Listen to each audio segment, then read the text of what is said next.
예, 안녕하십니까. 이렇게 어려운 걸음해 주셔서 고맙습니다.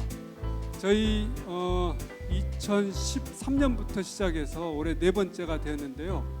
제4회 슬로푸드 미각교육 전국 워크숍 여러분의 큰 박수와 함께 시작하겠습니다. 네, 사회를 맡은 저는 슬로푸드 한국협회 사무총장 맡고 있는 김원일이고요. 오늘 여러분들에게 이런 여러 귀한 선생님들의 말씀을 이 자리에서 소개하게 되어서 대단히 기대되고 저도 아주 영광스럽습니다. 그럼 바로 저희 이제 준비된 이야기 듣는 시간 갖도록 하겠습니다. 저희 행사에 앞서서 저희 국제 슬로푸드 한국협회 김종덕 회장님 모시고 인사 말씀 듣고 시작을 하겠습니다. 김종덕 회장님 소개하겠습니다. 안녕하세요. 그 비주얼 때문에 이걸 했습니다. 안 한 것보다 낫죠?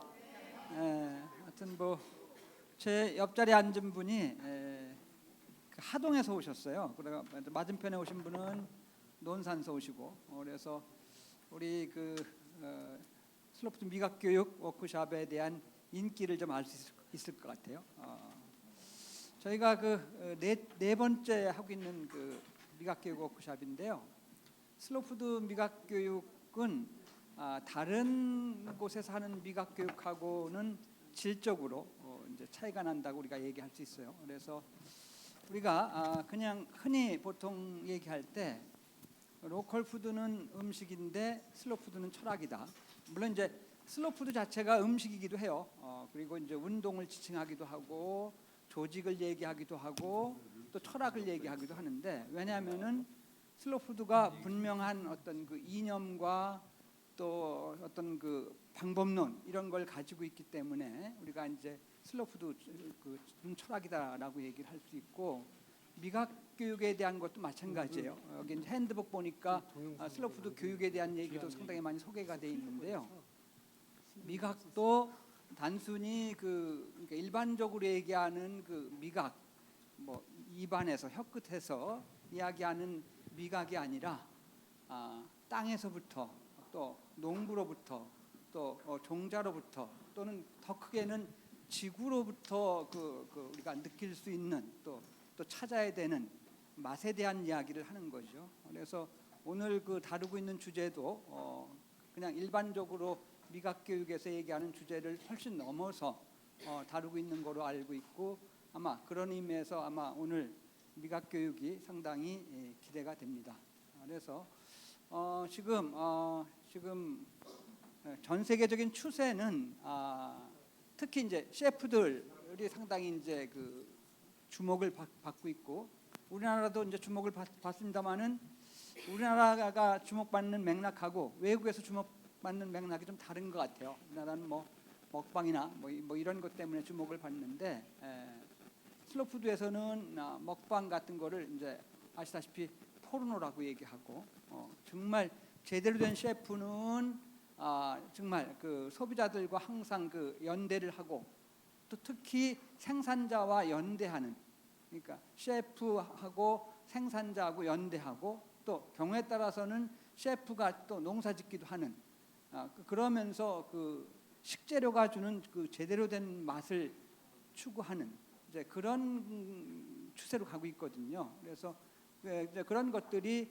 슬로푸드에서 추구하는 것하고 상당히 맞는 거죠. 그래서 슬로푸드는 예를 들면 소비자라고 얘기하지 않고 공동 생산자라고 얘기하고, 생산자와 공동 생산자와 셰프를 하나로 묶어서 우리가 이제 음식 공동체다, 먹을거리 공동체다라고 얘기를 하는데, 바로 그런 먹을거리 공동체에서 가장 필요로 하는 것 중에 하나가 이런 슬로푸드 미각 교육이라는 거죠. 그래서 여하튼 오늘 여러분들이 발제하고 준비한 내용인데, 여러분들이 정말 기대한 만큼 그런 교육 좀 됐으면 좋겠고, 오늘 이런 미각 교육 전국 워크숍을 준비한 여러분들한테도 고맙다는 말씀을 듣고, 저도 시간 되는 만큼 듣겠습니다. 이렇게 오신 거 환영합니다. 고맙습니다. 네, 고맙습니다. 오늘 행사는 10시부터 시작해서 이따 저녁 6시까지 진행될 예정이고요. 이곳 행사 장소는 특별히 월드 컬처 오픈이라고 하는 이 공간 공유하는 단체에서 공간을 후원해 주셨습니다. 그러면 첫 번째 시간 일본의 이 아와 프로젝트에 대해서 소개하는 시간을 갖도록 하겠습니다.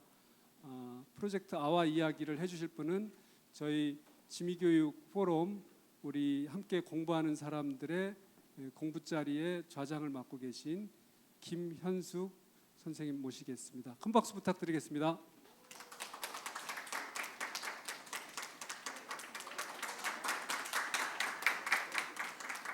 네, 안녕하세요. 박수가 좀 약해서. 네, 지금 저는 슬로푸드 2011년부터 회원 슬로푸드 매니저 과정 6기로 슬로푸드와 만나게 되었습니다. 그래서 제 소개를 잠깐 드리면 제가 2005년에 일본을 갔어요. 일본에 가서 한 5년, 6년 정도 살면서 2011년에 일본에 큰 흔들림이 있었습니다. 일본에 3월 11일 날 정말 그건 역사 지진이 있었죠. 그래서 그때 이제 제가 잠깐 한국에 출장을 나왔었는데 왕복 티켓을 끊고 왔는데 지진이 나서 일본에 오지 마라. 그래갖고 제가 가지 못하고 여기 주저앉게 된 믿고 이건 전설 같은 얘기인데요.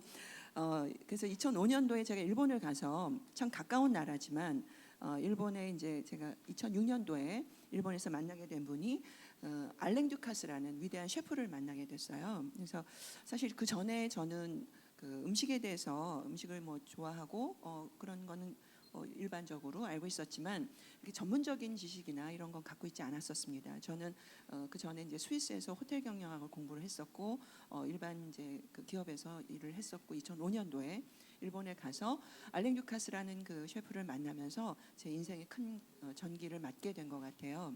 그래서 그분은 지금 미슐랭 가이드라고 우리 2017년도에 한국에 지금 미슐랭 가이드 서울판이 발간될 예정인데요. 역사상 미슐랭 가이드에서 가장 많은 별을 받은 그런 천재적인 셰프입니다. 근데 그분이 수많은 레시피북을 내고 엄청난 저작과 셰프들을 전 세계 한 레스토랑이 자기 이름을 단 게 한 26개 정도 되거든요. 근데 그런 분이 최근에 2012년대에 출간한 책이 네이처라는 책을 냈어요. 그래서 자연이라고 이제 나뚜르라고 그래서 불어로 돼 있는데 그 책의 서문에 그분이 한 얘기가 나는 요리를 하기에 앞서 자연이 있다는 사실을 한 번도 잊어본 적이 없다라는 이제 고백을 합니다.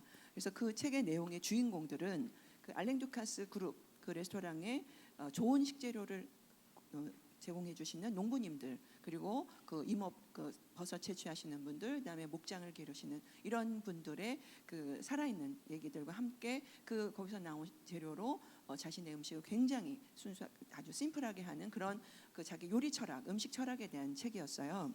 그래서 제가 그것을 이제 보면서도 이제 느끼는 거지만 저는 지금 조리사를 양성하는 교육기관에 몸을 담고 있는데 정말 우리 조리를 하는 분 또 우리 일반 이제 우리 시민들은 말할 것도 없지만 요리를 전공하는 우리 지금 학생도 한 분 나와 계시는데 요리를 전문적으로 내가 평생 하나의 직업으로 갖고 가겠다 하는 분들이 과연 음식의 뿌리 그다음에 음식의 맛이 어디에서 오는지에 대한 걸 과연 우리가 좀 진지하게 공부해 본 적이 있었나라는 부분에서 저는 미각 교육에 대해서 좀 더 남다른 그런 관심과 애정을 가지고 있습니다. 그래서 저희가 2011년부터 이렇게 공부 모임을 갖게 됐었고요. 지금 음식 읽는 사람들이라고 해서 오늘 서울시 식생활 종합지원센터에서 선생님 두 분 나오셨는데 서울시에서 음식 남녀라는 포털 사이트를 운영을 하고 있습니다. 그래서 거기에 음식 읽는 사람들이라고 해서 한 달에 한 번씩 책 읽는 모임을 하고 있어요. 음식을 주제로 한 그런 음식 인문학 관련된 책들, 그다음에 음식의 어떤 사회적인 이슈 이런 거를 같이 공부하는 그런 모임도 같이 하고 있습니다. 그래서 지금도 뭐 계속 저희는 이제 성장 중이고 그리고 또 하나 이제 저희가 하는 활동 중에 하나는 그런 일본이라든가 이태리의 그 미각 교육에 굉장히 오랫동안 연구하시고 했던 그 선생님들이 계십니다. 그래서 일본의 푸드 컨셔스니스 연구소의 시나가와 교수님하고는 지금 저희가 3년째 한국에 이제 모셔서 푸드 컨셔스니스 인스트럭터라는 양성 과정을 지금 3회에 걸쳐서 했었고요.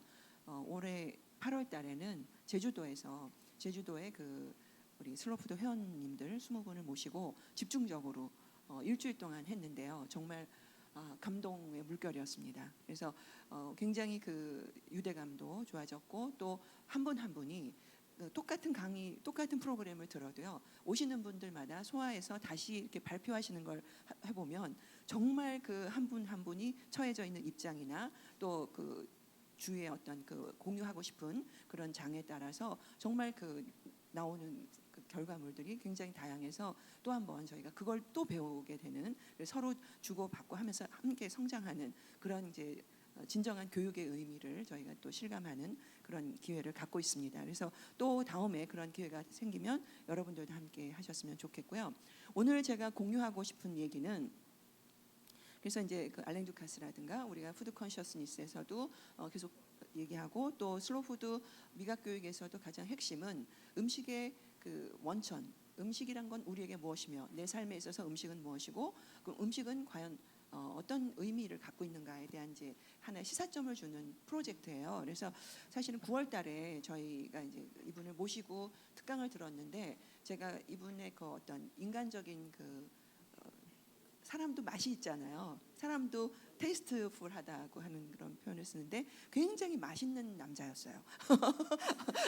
네, 그리고 굉장히 매력적이고 그리고 정말 참 같이 이렇게 서로 교류를 하면 참 좋겠다 해서 그 일본에 간 후에도 서로 자료도 공유하면서 한번 기회가 되면 저희가 일본의 그 나라현이라는 곳에 있습니다. 그래서 거기로 가고 또 우리나라에도 토종마을, 토종씨앗 마을이 있더라고요. 가베울이라고 강진에 있는 그때 그 선생님들도 같이 오셨었는데 한번 서로 이렇게 교류를 해보자 이런 말씀도 해서 그 내용을 오늘 공유하는 자리를 갖고자 합니다. 프로젝트 아와라는 게 있는데요. 아와라는 말은 일본 말로 조예요. 좁쌀. 조를 아와라고 합니다. 그래서 이분은 그 지금 47, 네, 70년생입니다. 그래서 굉장히 젊은 분인데요.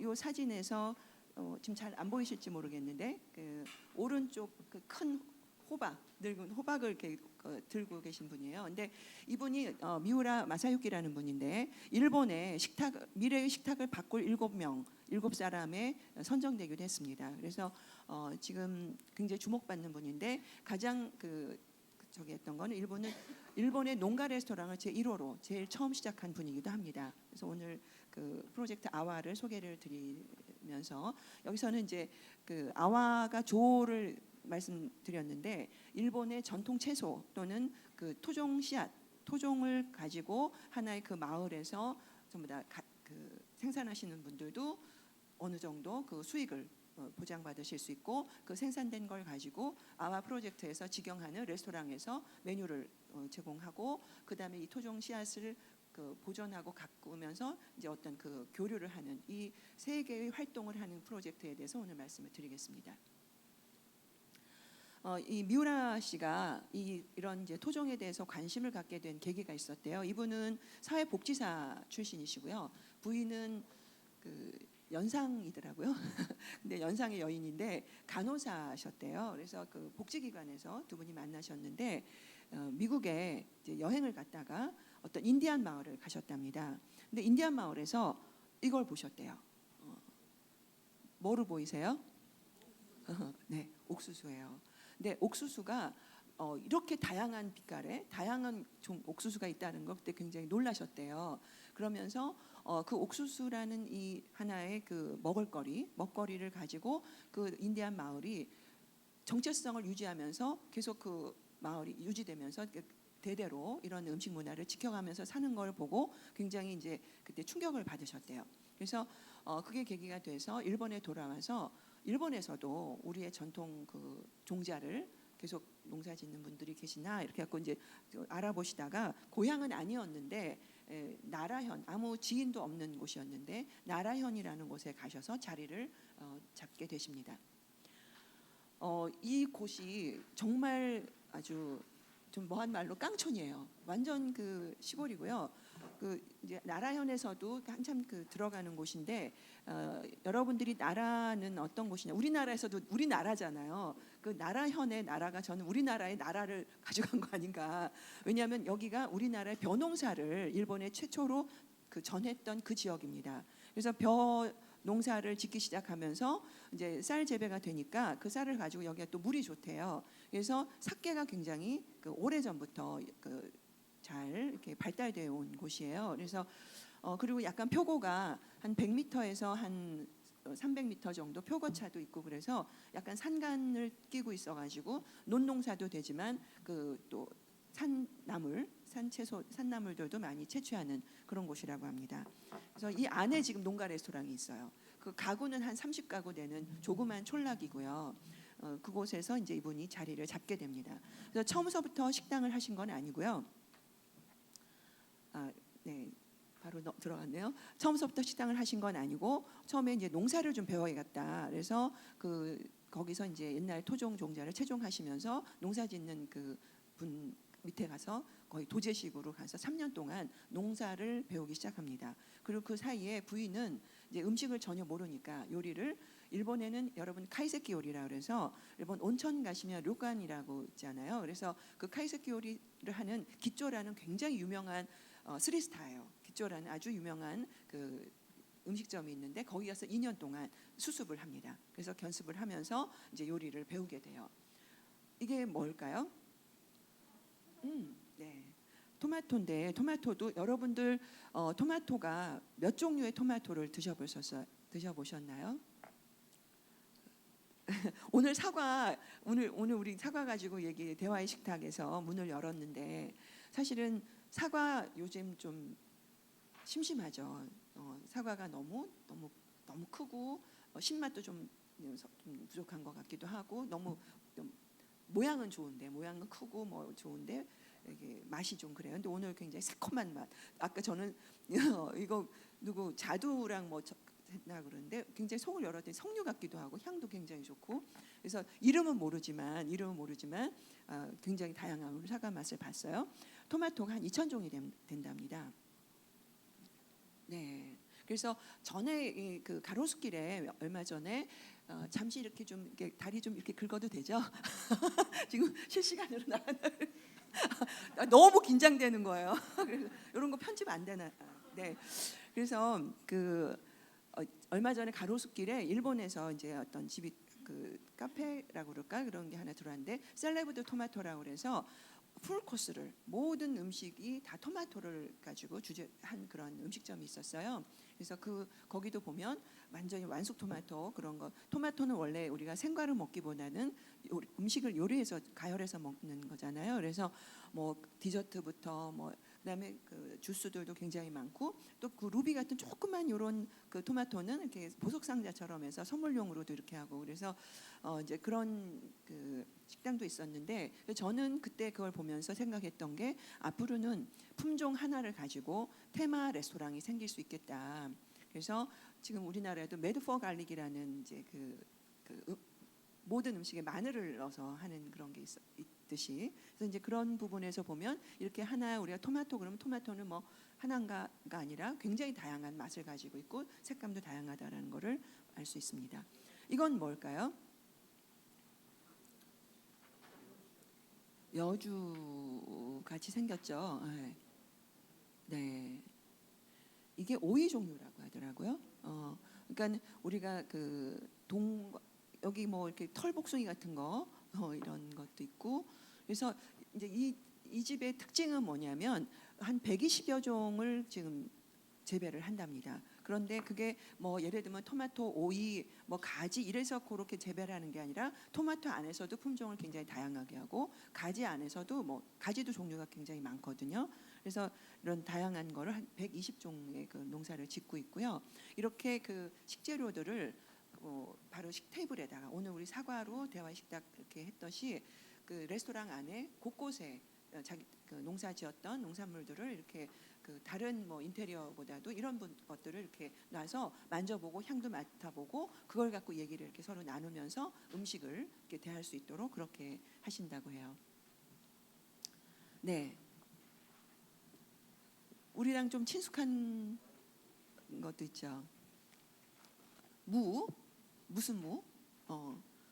네, 수무라고 우리가 보통 보시는 그런 이제 무 종류입니다. 근데 무도 보면은 이렇게 뿌리도 자르지 않고 또 청도 자르지 않고 이렇게 온통으로 해서 이렇게 보여주기도 하고 또 이런 거로 다 음식에 다 사용하시는 재료로 쓰신다고 해요. 네. 그래서 무 종류가 이렇게 많고요. 정말 그 본인이 아주 자부심을 갖고 있는 게 그 길게 지금 저 보라색 같은 분홍색이 진한 그 무가 아마 채소 중에 자기가 제일 좋아하는 색깔의 아름다운 채소라고 아주 자랑스럽게 얘기하시더라고요. 네, 이제 이거는 호박 종류예요. 네, 호박 종류인데 호박도 굉장히 종류도 다양하고 물론 맛도 다 다른 것 같습니다. 그래서 이분이 지금 농사를 짓기가 한 20년 전에 이제 그 나라현에 자리를 잡고 농사 짓기 시작해서 16년 전에 농가 레스토랑을 시작하게 됐대요. 그래서 쭉 해오다가 2008년도에 일본이 최초로 미슐랭 가이드 아시아에서 미슐랭 가이드 도쿄판이 발간이 됐거든요. 도쿄판 발간되고 나서 이제 오사카, 교토를 묶어서 칸사이 지역에서 이제 나오고 2012년도에 나라가 들어가면서 그 나라라는 게 굉장히 사실은 작은 도시입니다. 뭐 지금 오사카라든가 교토도 많이 이제 알고 계시지만 교토에서 한 40분 정도 떨어져 있어요. 근데 나라현은 우리나라의 그 절 짓는 기술, 그래서 백제 그 동대사라고 큰 절이 있는데요. 거기 불상을 우리 선조가 가서 조성했다라는 그 관광 가이드가 이렇게 얘기를 해주더라고요. 그래서 아주 불교의 오래된 그 도쿄로 에도가 이제 그 천도하기 전에 수도였죠. 그래서 그 나라는 우리 쌀 벼농사에 대한 것도 그렇지만 굉장히 가면 우리 그 절 모습도 굉장히 비슷해요. 그래서 아주 친숙하고 나라는 유명한 게 그 사슴. 그 나라연에 사슴을 이렇게 길에서 해가지고 사슴한테 이렇게 뭐 샌베이도 주고 이런 것들을 여러분이 아실 거예요. 그래서 그 나라가 그게 큰 도시가 아닌데 그 나라현에 레스토랑을 다 해서 5,000개랍니다. 5,000개인데 요번에 2017년도에 나라현만 따로 띄어서 미슐랭 가이드가 한 권이 나온대요. 우리 서울에 지금 식당이 몇 개 정도 되는지 아세요? 10만 개는 넘고요. 전체 지금 식당이 한 30만 개 정도로 추정을 하는데 그 중에 한 3만 개가 치킨점이고요. 그리고 한 3,500개, 한 4,000개가 프랜차이즈 빵집이고요. 뭐 이런 프랜차이즈들이 많죠. 근데 어떤 나라라는 게 조그만 그 도시에 소도시에 5,000개밖에 안 되는 식당에서 미슐랭 가이드 한 권이 나온다라는 거는 상당한 내공이 있다라는 걸 우리가 간접적으로 시사하는 바가 있는 것 같습니다. 그런데 그 중에서 이 아와 레스토랑 프로젝트 아와에서 직영하는 레스토랑은 모든 채소를 토종, 재래종 그리고 그 지역에서 생산되는 생산자들이 직접 계약 재배라고 그럴까요? 그 농가들 30가구에서 나온 것만 가지고 우선 하는 걸 우선순위로 하고요. 그리고 그 농가 레스토랑 중에서 미슐랭의 스타를 별을 받은 게 최초입니다. 그래서 2012년도에 그 미슐랭 원스타로 등극이 되면서 또 많은 주목을 받게 된 곳이기도 합니다. 이게 이제 아와 프로젝트의 개요인데요.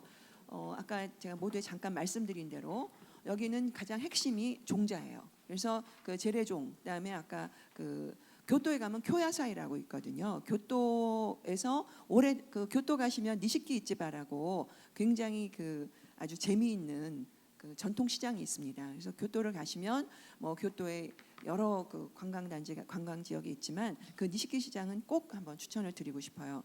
그 한 집마다 뭐 짧게는 뭐 100년에서 그 시장이 400년이 넘은 시장인데 뭐 몇 대 17대째 유바만 지금 만드는 그런 분이 있는가 하면 뭐 굉장히 뭐 3대면 우리 너무 아직 어려요. 뭐 이래서 우리는 아직 배우는 중이에요. 뭐 이렇게 말씀하세요.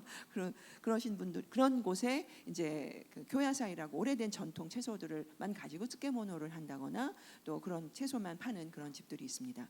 근데 이제 나라현에도 지금 이분이 그 기요스미무라라고 그래가지고 여기가 그 우리나라에서 쌀 재배, 벼 재배하는 거를 이렇게 전해준 그런 지역이기도 한데요. 그곳에 이제 그 핵심 가치는 종자를 중심으로 한다라는 게 이제 중요한 그 근간입니다. 그래서 그 종자를 중심으로 해서 생산자들 그 세대 간에 그 할머니에서 할아버지에서 아들로 또 손자 손녀로 같이 이렇게 그 함께 전승할 수 있는 그런 부분을 이제 그 프로젝트 아와에서 가장 핵심은 이분이 지금 하고 있는 게 여기예요. 그 레스토랑 농가 레스토랑을 운영을 하는 거를 이분들의 수익 모델로 하고 있습니다. 그러니까 여기가 어떻게 보면 모토라고 보시면 돼요. 엔진. 그래서 여기가 원동력을 가지고 이분들이 다 기획을 해요. 그러니까 예를 들면 오늘 그 연중 그래서 제가 1월쯤에 만약에 우리가 견학을 가고 싶으면 거기 뭐 농산물이 나올까요? 그러니까 나온다고 그러시더라고요. 그래서 연중 뭔가 이렇게 계속 표고차와 어떤 이 종자에 따라서 뭔가 계속 수확물이 나올 수 있도록 그렇게 이제 그 생산 농가들하고도 이제 협업을 하면서 역할을 분담을 해서 이 레스토랑 농가 레스토랑을 중심으로 해서 여기서 이제 그 생산자들한테 그 재배를 이렇게 그 의뢰를 하고 그 재배된 걸 절대 다른 데다 안 파신대요. 그러니까 생산자는 생산에 전념하실 수 있는 거예요. 그래서 그 생산물을 다 소화할 수 있도록 메뉴를 개발을 하고 그 그러니까 메뉴라는 거 레스토랑 또는 조금 이따 설명을 드리겠지만 뭐 아이스크림이라든가 또 화과자라든가 이렇게 해서 테이크아웃으로 또는 이렇게 넓게 더 그 유통할 수 있는 그런 부분까지도 지금 계속 개발을 하고 계십니다.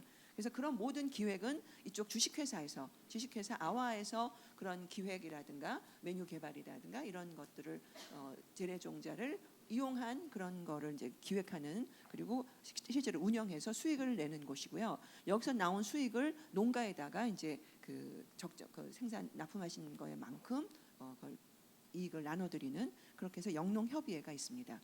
그리고 또 하나가 이제 그 이 마을에 죄송합니다. 이제 요 종자를 보존하고 이 종자를 가지고 서로 이제 어떤 교류라든가 공유회를 계속하면서 하는 거. 여기는 이제 그 문학하시는 분들도 있고 그림 그리시는 분도 있고 뭐 교사도 계시고요. 그래서 이런 분들이 종자에 대한 그런 그 역사 또는 함께 이야기를 나누면서 그 가치를 나누는 보존회가 있습니다. 그래서 이 세 개의 기관이라고 그럴까, 그러니까 조직 기구가 서로 유기적으로 나라현의 기요스미무라에서 재배되는 종자들 중심으로 음식의 하나의 이분은 그 종자는 음식 유산이다, 문화 유산이다. 그러니까는 우리가 지금 문화 유산에 뭐 김장 문화 또 뭐 어떤 가스트로노미, 와쇼쿠 그래서 음식을 중심으로 하지만 이분은 종자야말로 음식 그 문화유산이다라고 얘기하시는 분이세요. 그래서 종자를 근간으로 해서 어떤 외식 사업과 그다음에 지역 공동체 활성화할 수 있는 이런 비즈니스 모델을 하고 있습니다. 그래서 지금 여러분들이 이제 우리나라에서도 한 2, 3년 전부터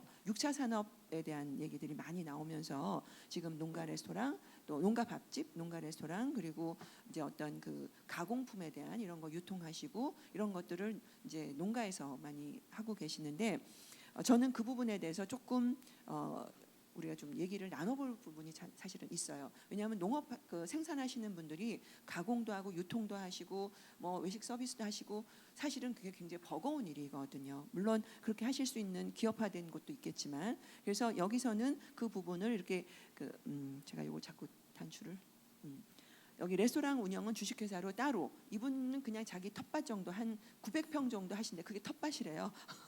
그래갖고 자기는 하고 그다음에 이제 농가들은 농가 생산에 전념하실 수 있도록 이쪽에서 이제 기획과 이런 걸 다 해주시는 거죠. 레스토랑 운영도 별도로. 네.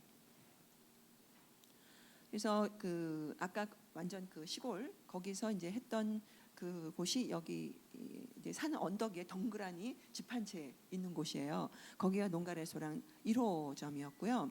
그 다음에 요게 이제 고민가를 약간 리노베이션해서 2호점이 이제 생겼습니다. 근데 이거를 뭐 그냥 한꺼번에 한 게 아니고요. 한 4년, 5년 충분히 자리 잡으면 그 다음 거 열고, 그래서 이걸 하는데 지금 16년이 걸린 거예요. 3호점을 10개까지. 그래서 이런 노하우들이 지금 쌓여 있고, 최근에 열은 곳이 그 전에, 그래서 기요스미무라의 아와라는 곳이 아까 말씀드렸던 이 시골, 그냥 산에 둘러싸인 그냥 그 아주 평온한 그 시골 풍경이 보이죠. 거기에서 이제 농가 레스토랑을 시작을 하게 된 겁니다. 네, 이게 집 안 풍경이고요. 보시면 그냥 전부 다 그 장식을 다 이렇게 농작물로 다 해놨어요. 뭐 호박도 놓고, 뭐 볕단도 갖다 놓고, 그래서 뭐 이분들은 이제 제일 그 자랑할 수 있는 것들이잖아요. 그래서 이런 것들을 이렇게 전부 다 장식을 해놓고, 부인은 여기서 이제 부인이 주로 음식을 하시고요. 그 미우라상은 지금 이제 이런 홍보라든가 기획이라든가 이런 것들을 주로 담당을 하고 있는 것 같습니다. 네, 거기서 나오는 음식인데요. 음식은 굉장히 그 심플해요. 그래서 재료가 갖고 있는 본연의 맛을 잘 나타낼 수 있도록 하는 것. 그래서 제가 일본에 지금 있으면서 가장 그 고수가 될수록 일본 요리인들이 하는 말이 있어요. 음식의 맛의 결정적인 요소는 재료가 갖고 있는 게 98%. 아주 겸손하게 하시는데, 그래서 조리사는 뭘 해야 되냐면 재료의 맛을 해치지 않고 재료의 본연의 맛을 잘 고객한테 전달할 수 있는 것이 진짜 고수다라고 하시는 분들이 많더라고요.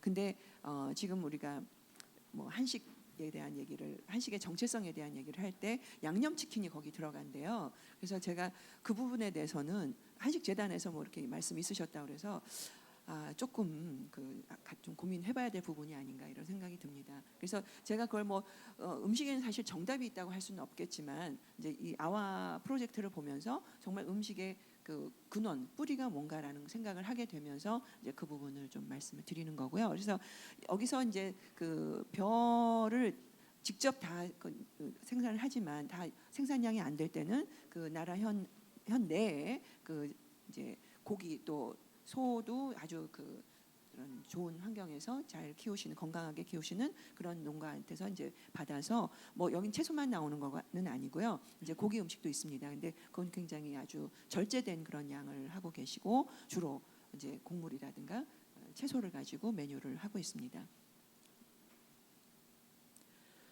이게 이제 그 일본 그 농가 레스토랑 현황이라고 해서 잠깐 자료를 소개를 해주셨는데, 농가 레스토랑이 지금 한 1,500개 정도 있다고 해요.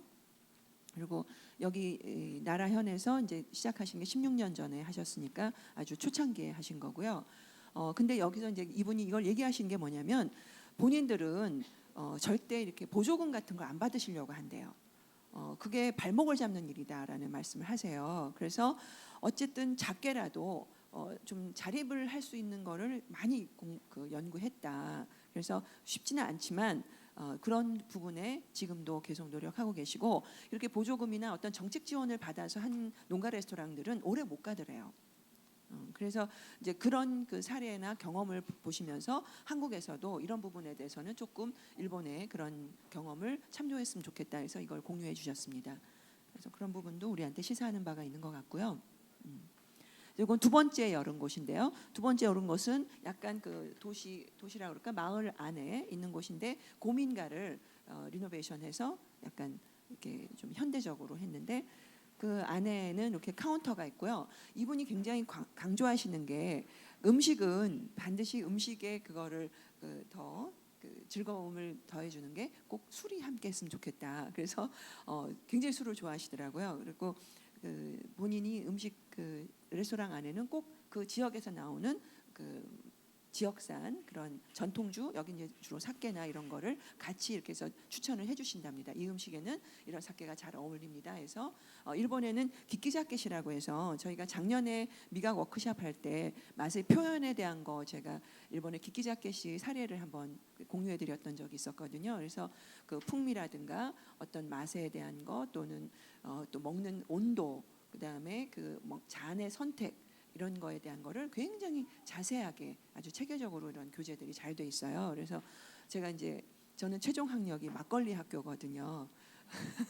그래서 제가 술의 학교에 아주 자랑스러운 근데 그 막걸리 학교에서도 이제 지금 그런 전통주에 대한 거 매핑을 한다라든가 어떤 페어링을 할 때 어떤 이런 것들을 지금 많이 애쓰시고 계시는 것 같아요. 그래서 일본은 이제 이런 부분에 대해서 또 스토리도 많이 잘 이렇게 돼 있어서 그런 것들을 더 식탁을 풍요롭게 해주는 것 같습니다. 이분들이 스태프들인데 스태프들이 여기는 시급을요 다른 데 한 650엔 주면 여기는 한 800엔, 900엔 정도 준대요. 그래서 여기는 막 이익을 막 남기는 회사가 이익을 남기는 것보다는 함께 일하고 함께 생산하는 분들이 상생하고 함께 행복한 그런 공동체를 만들고 싶다는 그런 것 때문에 스태프들도 굉장히 행복해 보이지 않나요? 그러니까 저런 분들이 만든 음식이면 건강한 음식이 나올 것 같아요. 그래서 저희가 이제 음식 윤리에 대한 얘기를 하면서 조리사들이 가져야 될 마음가짐 이런 것들. 그래서 어떻게 보면 조리사가 의사보다도 더 옛날 하면 식치라는 게 제가 이제 그때 뭐 문헌을 본 건 아니고 어디 방송에서 들은 것 같은데 제일 조금 저기 한 게 외과 의사. 왜냐하면 외과 의사는 그런데 그 다음에 이제 예방의학 선생님들 이제 병이 심해지기 전에 예방의학 하는 거 더 훌륭한 의사는 식치 음식으로 병을 아예 건강하게 건강장수를 할 수 있도록 해주시는 분들이 진짜 훌륭한 의사다 이런 얘기를 제가 들은 적이 있는데 그래서 조리사가 어떻게 보면 위생이라든가 자기의 어떤 그 자부심이라든가 이런 부분에서 더 이제 좀 저희가 이런 거가 좀 필요하지 않을까 이런 생각을 해요. 어떻게 생각하세요? 맞아. 네. 그래서 이제 그런 부분에서 이 지금 제일 주방장은 연봉이 한 5천원이 넘는답니다. 한국 돈으로. 그리고 이제 이분들이 또 여기서 잘 숙련이 되면 또 어떤 다른 그런 걸 독립을 할 수 있는 그런 거 터전이 될 수 있다라고 하시고요. 요거는 2년 전에 나라현에서 나라시의 시청사 1층에다가 카페를 준 거예요. 그래가지고 이거는 여기 정부에서 지원을 해주는 게 아니, 시에서 지원한 게 아니라 공간에 대한 임대차 계약을 하고 들어갔대요. 그래서 이제 인테리어만 해주고 임대료를 다 여기서 지불을 하고 임대차 계약을 한 거고요. 코토코토라고 그래서 이게 이제 뭐가 뽀글뽀글 끓는 소리 그런 걸 일본말로 코토코토라고 하는데 키친 앤 다이닝 그리고 갤러리를 해서 뭐 전시도 할 수 있고 이런 공간에서 같이 워크숍이나 이런 강연도 할 수 있는 그런 공간이라고 합니다. 그리고 여기 입구에 보시면 대형 소프트 아이스크림 모형이 있죠. 여기에 간판 메뉴예요. 간판 상품이라고 할 수 있는데요. 네, 여기가 실내. 장상국님 어떻게 역시 상국님은 다르시네요. 네. 여기는 이제 코토코토 카페의 내부입니다. 내부이고 보시다시피 다양한 그때 수확한 것들을 이렇게 전시를 해놓고 있습니다. 코토코토는 약간 캐주얼한 그런 카페이기 때문에 3,000엔 정도. 그래서 아까 레스토랑에서는 한 5,000엔 정도 돼 있고요. 코토는 1,500에서 한 3,000엔 정도로 캐주얼하게 점심을 드실 수 있는 그런 메뉴로 구성이 돼 있대요. 네, 그래서 여기 이제 뭐 이런 건 그림의 떡이죠. 뭐 사진 100장 보여줘봤자 그죠? 우리 가서 한번 한 끼를 함께 할 수 있는 날을 기대하면서요. 네, 네, 다시 넘겨드릴까요? 이분이 생강 할머니시에요. 80이 넘으신 분인데 생강 농사의 아주 달인이시랍니다. 그래서 여러분 생강 저렇게 밭에서 자라는 거 보신 적 있으셨나요? 우리 지부 회원님들은 있으실 텐데 도시에서 자란 우리 청년들이나 저희들은 이렇게 많이 접해보지 못한 거예요. 그래서 이게 생강 바로 캐면 저렇게 아주 신선한 그런 싱싱한 생강입니다. 그래서 이분이 생산한 생강을 가지고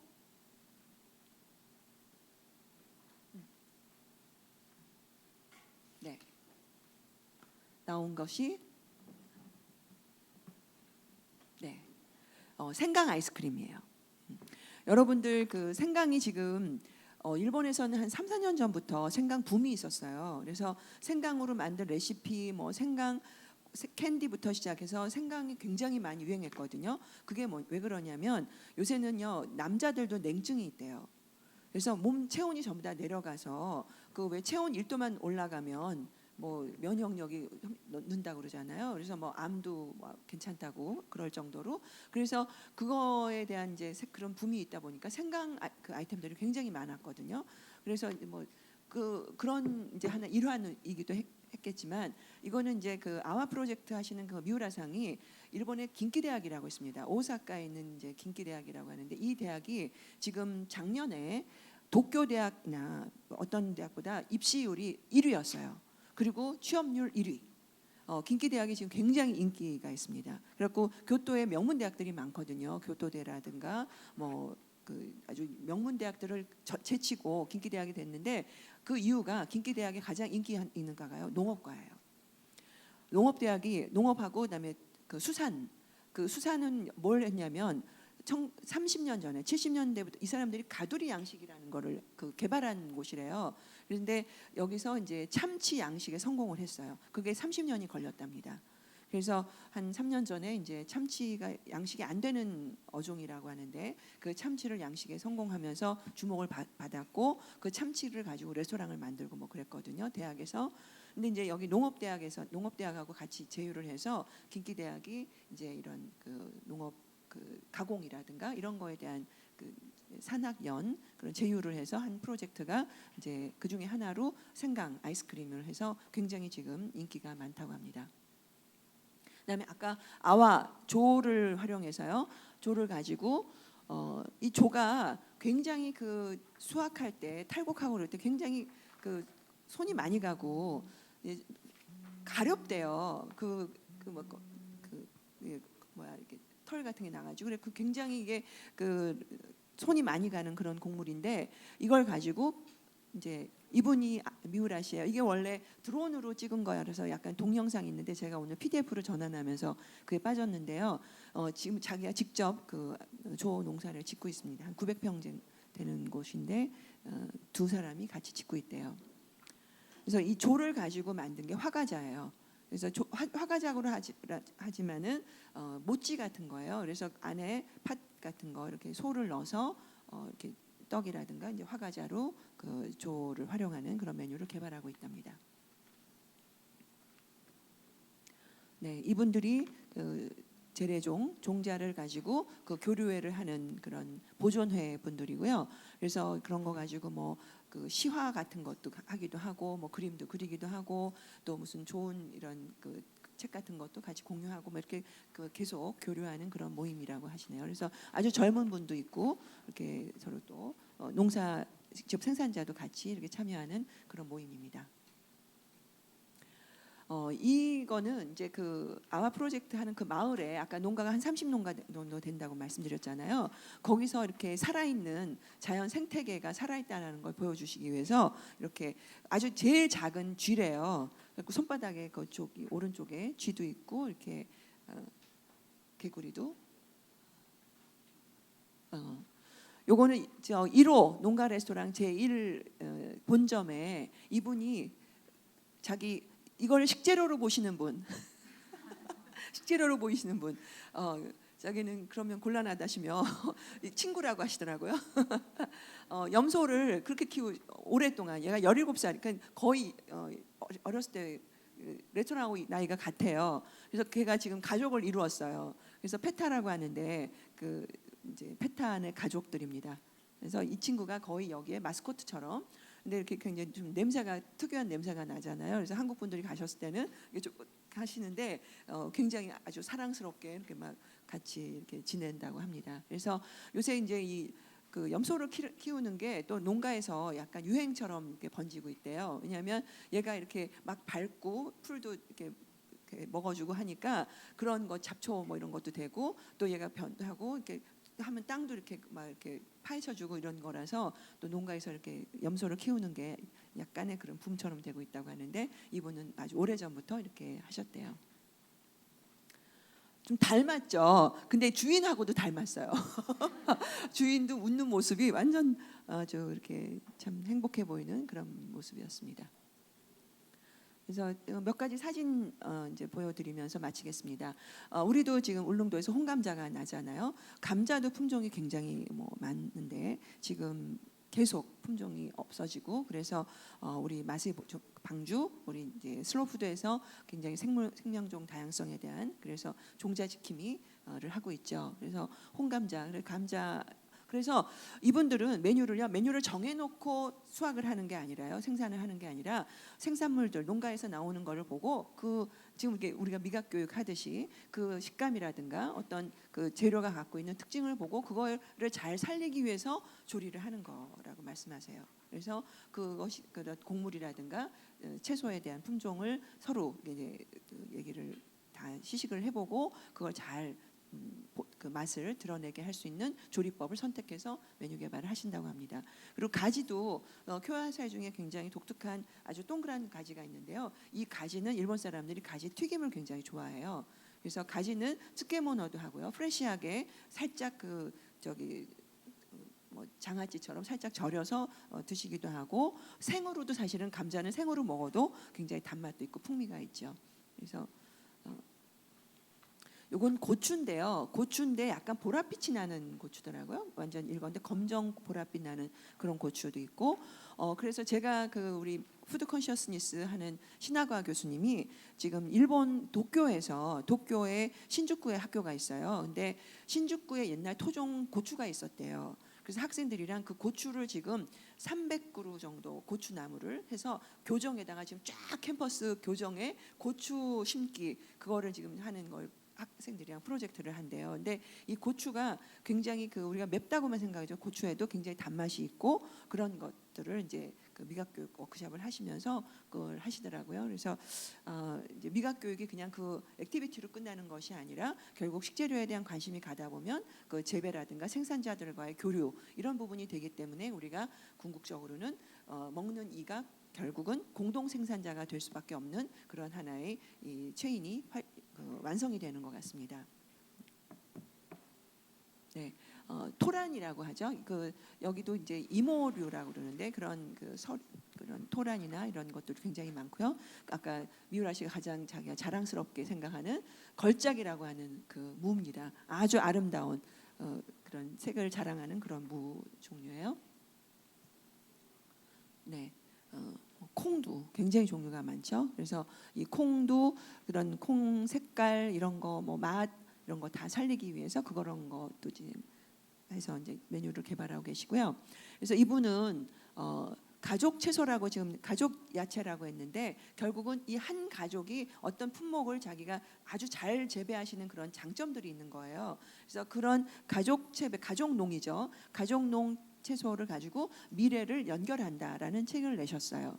그래서 야마토 야사이라는 게 야마토라는 지역이 교토하고 나라를 중심으로 한 옛날 그 도쿄로 천도하기 전에 그 지역을 말하는 거고, 거기에 이제 불교가 성하다 보니까 아까 카이세키 요리가 회식 요리도 있지만 그 다도에서 나온 카이세키 요리가 있습니다. 그래서 그 카이세키 요리가 굉장히 발달된 곳이기도 하고요. 그래서 그 야마토 지역을 중심으로 한 전통 채소를 하나의 문화의 정체성으로 보존해 나가자라는 그런 거를 지금 계속 주장을 하고 계십니다.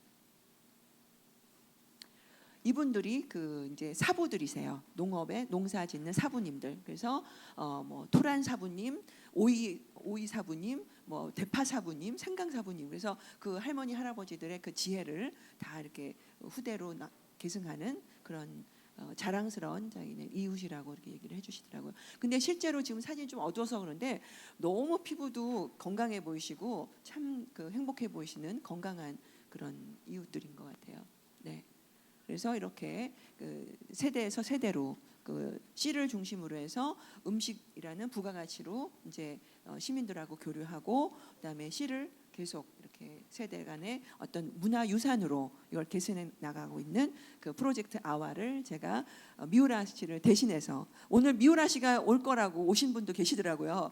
일본 저보고 아까 발표하시는 분이 일본 분이신 줄 알고 왔어요. 그래서 제가 실망을 좀 안겨드리지 않았나. 제가 일본 말로 할 수도 있었는데 네, 그래서 오늘은 우선 좀 편하게 한국말로 말씀을 드렸고요. 기회가 되시면 제가 한번 그 저 미우라 씨 계신 곳에 가서 그분이 어떻게 음식을 하고 계시고 어떻게 농사 지으시는지, 그래서 이분은 뭐 언제든지 불러주면 시간 되면 자기가 그동안 해왔던 경험이나 이런 걸 다 나누고 싶다고 굉장히 적극적으로 말씀해 주셔서 또 한번 한국에 모실 수도 있을 것 같고 또 저희가 한번 가서 이렇게 서로 교류하는 시간을 가질 수 있을 것 같습니다. 네, 혹시 질문 있으신가요? 제가 시간을 너무 많이 시간 괜찮나요? 10분 지났어요. 그러면 질문은 나중에 뭐 또 개인적으로나 이렇게 하시도록 하고 제가 말씀드리는 건 여기서 마치겠습니다. 네, 고맙습니다.